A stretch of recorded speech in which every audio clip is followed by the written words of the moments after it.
Shalom Bapak Ibu Saudaraku yang Tuhan Yesus kasihi dimanapun berada.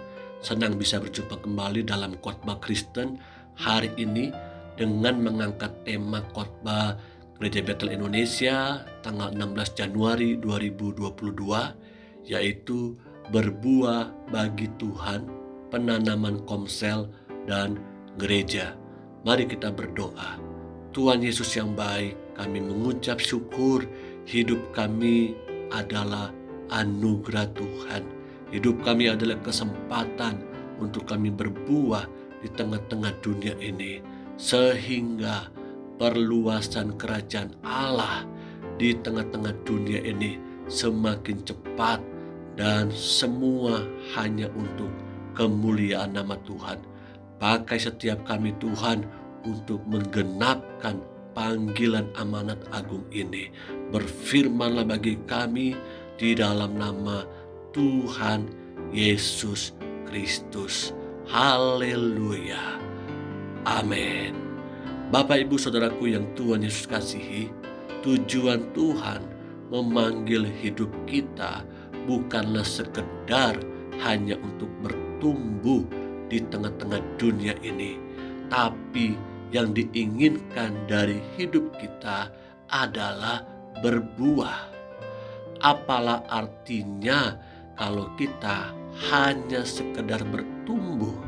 Sama halnya ketika kita merawat sebuah tanaman, atau kita mungkin menggemari hobi pada pandemi COVID-19 ini dengan bercocok tanam. Tentunya kita menghasilkan bukan hanya pertumbuhan, tapi kita menginginkan ada buah yang dapat dipetik dan dinikmati oleh kita. Mari terlebih dahulu kita baca dalam Kisah Para Rasul 13 ayat 4 sampai dengan 12.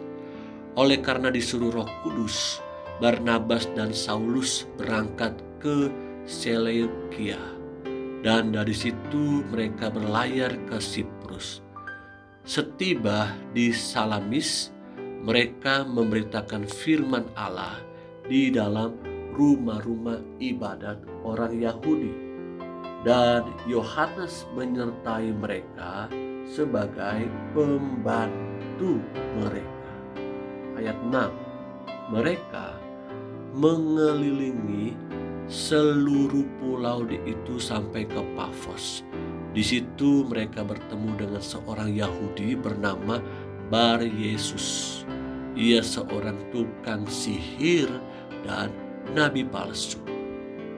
Ia adalah kawan gubernur pulau itu, Sergius Paulus, yang adalah orang cerdas. Gubernur itu memanggil Barnabas dan Saulus karena ia ingin mendengar firman Allah. Tetapi Elimas, demikianlah namanya dalam bahasa Yunani, tukang sihir itu menghalang-halangi mereka dan berusaha membelokkan gubernur itu dari imannya. Tetapi Saulus, juga disebut Paulus, yang penuh dengan Roh Kudus, menatap dia dan berkata, "Hai anak iblis, engkau penuh dengan rupa-rupa, tipu muslihat dan kejahatan. Engkau musuh segala kebenaran. Tidakkah engkau akan berhenti membelokkan jalan Tuhan yang lurus itu? Sekarang lihatlah, tangan Tuhan datang menimpa engkau, dan engkau menjadi buta. Beberapa hari lamanya engkau tidak dapat melihat matahari." Dan seketika itu juga orang itu merasa diliputi kabut dan gelap. Dan sambil meraba-raba, ia harus mencari orang untuk menuntun dia. Melihat apa yang telah terjadi itu, percayalah gubernur itu, ia takjub oleh ajaran Tuhan.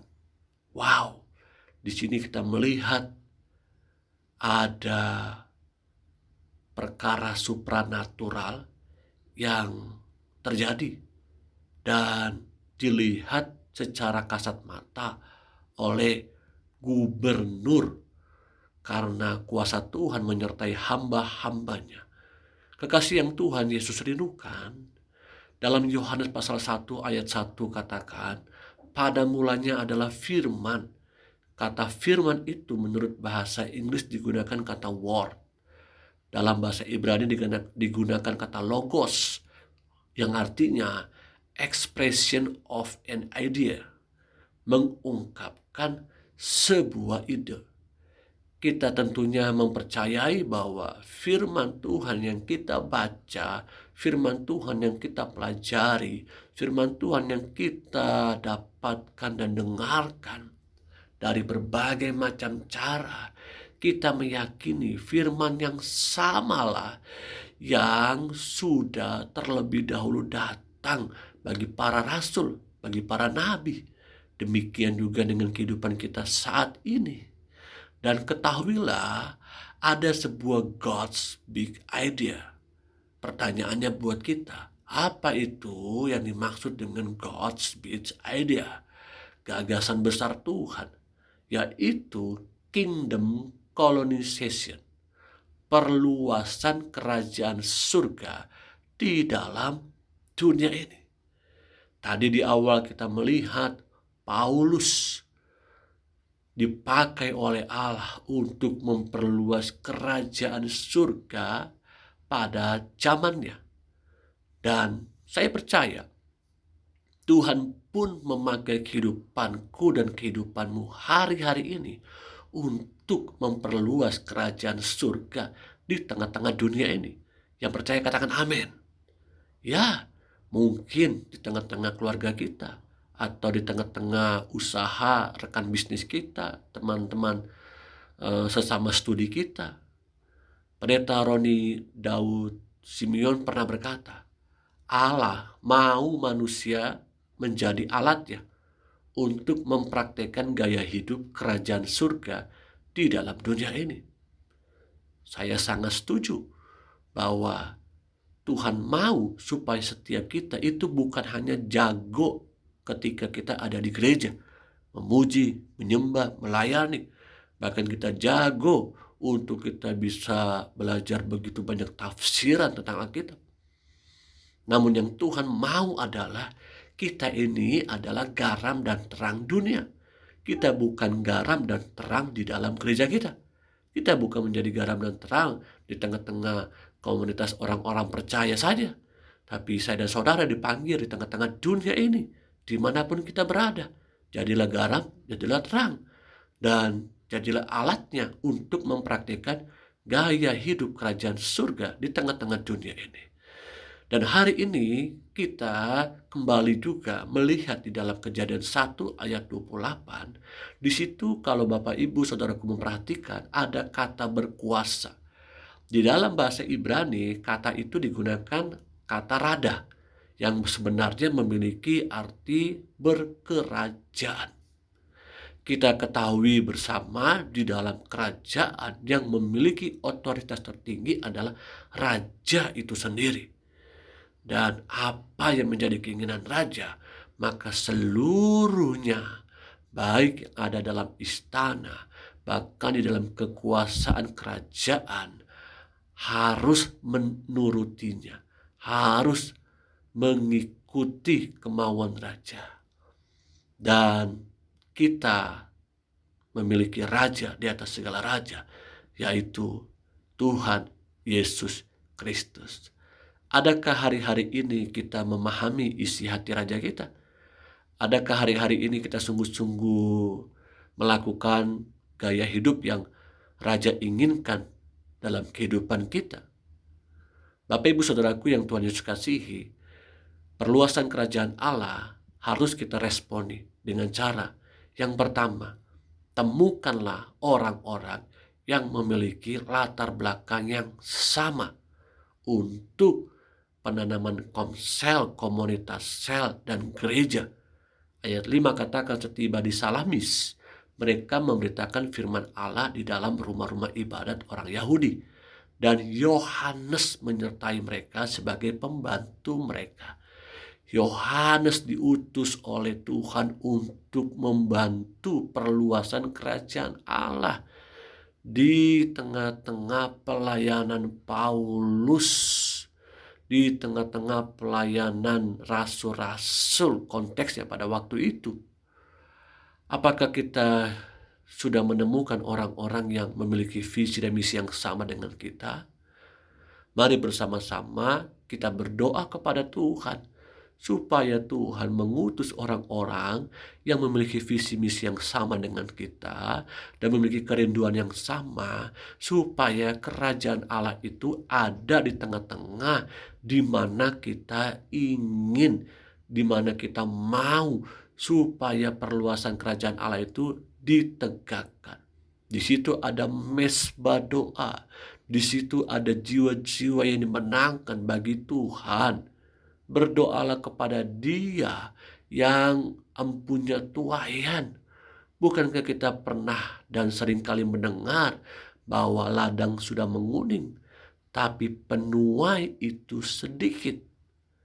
Jadi kalau hari ini engkau dan saya mendengar firman Tuhan, bukanlah sebuah kebetulan, tapi ada satu pesan Tuhan yang kuat, supaya yuk bersama-sama kita memperluas kerajaan Allah lewat penanaman komsel dan gereja. Temukanlah saudara-saudara seiman yang sama. Yang kedua, bergaulah dengan semua kalangan. Ayat 7 katakan, ia adalah kawan gubernur pulau itu, Sergius Paulus, yang adalah orang cerdas. Gubernur itu memanggil Barnabas dan Saulus karena ia ingin mendengar firman Allah. Barnabas dan Saulus. Tentunya di sini Barnabas dan Saulus sebelumnya sudah memiliki sebuah relationship, memiliki sebuah hubungan yang sangat kuat dengan pemimpin daerah yang kita kenal dengan gubernur. Penanaman komsel dan gereja bukanlah milik seorang hamba Tuhan pendeta saja yang memiliki latar belakang sekolah teologi. Namun ini adalah tugas bersama-sama setiap orang-orang percaya. Bangun relasi, bangun hubungan sebanyak-banyaknya dengan orang-orang sekitar kita. Baik mereka sebagai seorang petinggi-petinggi atau mereka menjadi seorang orang-orang yang biasa. Namun percayalah, lewat hubungan itu, lewat relasi yang kita bangun, maka Tuhan akan bukakan pintu kairosnya, supaya saya dan saudara mulai aktif memberitakan Injil itu, menanamkan kebenaran ilahi di mana Tuhan panggil saya dan saudara. The right man of the right place. Tuhan menempatkan orang-orang yang tepat di tempat yang tepat, bahkan di waktu yang tepat. Jangan pernah berpikir bahwa hubungan yang kita bangun itu hanyalah hubungan basa-basi atau hubungan yang sia-sia. Tidak. Tapi apa yang kita tabur, satu kali nanti kita akan tuai. Memang kita akan menabur begitu banyak pengorbanan, sacrifice. Mungkin kita harus berkorban dengan materi kita, dengan waktu kita. Tapi semata-mata itu kita lakukan untuk membangun hubungan dengan sesama kita, sehingga kerajaan Allah itu dapat diberitakan sampai ke ujung bumi. Dan yang ketiga yang perlu kita lakukan adalah layani dengan kuasa Tuhan. Ayat 10 katakan di situ, hai anak iblis, engkau penuh dengan rupa-rupa tipu muslihat dan kejahatan. Engkau musuh segala kebenaran. Barnabas dan Saulus mempraktekkan kuasa yang diberikan oleh Allah dalam hidup mereka. Bukankah kuasa yang sama juga yang Tuhan berikan dalam kehidupan saya dan saudara? Dimanapun saya dan saudara berada, mari praktekkan kuasa Tuhan itu. Kita adalah anak-anak Allah yang diberikan kuasa eksosia. Kita punya kuasa bukan hasil daripada kita sekolah berlatar belakang teologi, bukan. Kita punya kuasa bukan hasil daripada sekolah orientasi melayani, bukan. Tapi kuasa itu yang kita dapatkan secara cuma-cuma, itu datangnya dari surga, bukan dari ajaran manusia, bukan dari penumpangan tangan seorang hamba Tuhan. Tapi kuasa itu datangnya dari Tuhan sendiri untuk memperlengkapi saya dan saudara mempraktikkan kuasa adikodrati, gaya hidup kerajaan Allah di tengah-tengah dunia ini. Amin. Karena itu kita diingatkan dalam Injil Matius pasal 28 ayat 18 sampai dengan 20. Yesus mendekati mereka dan berkata, "Kepadaku telah diberikan segala kuasa di sorga dan di bumi. Karena itu, pergilah, jadikanlah semua bangsa muridku, dan baptislah mereka dalam nama Bapa dan Anak dan Roh Kudus, dan ajarlah mereka melakukan segala sesuatu yang telah kuperintahkan kepadamu. Dan ketahuilah, aku menyertai kamu senantiasa sampai kepada akhir zaman." Wow, yang memberikan perintah ini adalah Yesus sendiri. Dan Yesus katakan, "Kepadaku telah diberikan segala kuasa." Dan kuasa itu pun saat ini sudah diberikan oleh Tuhan Yesus kepada kehidupanku dan kehidupanku. Kehidupanku dan kehidupanmu maksudnya di sini, yaitu lewat kehadiran Holy Spirit, Roh Kudus. Jangan takut ada yang sakit, tumpangkan tangan. Dalam nama Tuhan Yesus, oleh bilur-bilurnya engkau disembuhkan. Ada yang kerasukan setan, kita berdoa dalam nama Tuhan Yesus. Kami usir segala penghulu-penghulu, kuasa-kuasa kegelapan dalam nama Yesus. Jangan takut, praktekkan kuasa itu. Tujuannya supaya apa? Supaya orang-orang bisa kembali kepada kebenaran ilahi, kepada jalan Tuhan. Sehingga satu kali mereka pun boleh dipakai oleh Tuhan untuk menjadi alat-alatnya, mendemonstrasikan kuasa ilahi.